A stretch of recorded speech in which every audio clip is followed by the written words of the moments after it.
નવસારી જિલ્લામાં NH48 પર પરથાણ ગામ નજીકથી 13.51 લાખ રૂપિયાનો વિદેશી દારૂ પોલીસે ઝડપી પાડ્યો છે. નવસારી LCB પોલીસ ઇન્સ્પેક્ટર દીપક કોરાટની સૂચના મુજબ પોલીસ સબ ઇન્સ્પેક્ટર સાગર આહિર તથા સર્વેલન્સ સ્ટાફની મળતી બાતમીને આધારે વલસાડથી સુરત તરફ જતો ટેમ્પો રોકી જેમાં લાખોનો વિદેશી દારૂ હતો અને તેને પોલીસે ઝડપી પાડ્યો છે. દારૂ ભરેલો ટેમ્પો લઈને નીકળેલા ટેમ્પો ચાલક વિક્રમસિંહ રાજપૂતની ધરપકડ કરવામાં આવી હતી.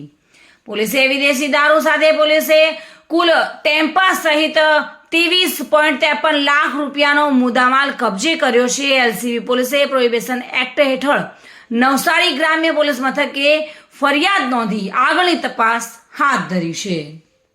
ચંદ્રકાંત ધમલ સાથે bureau report, today Gujarati news.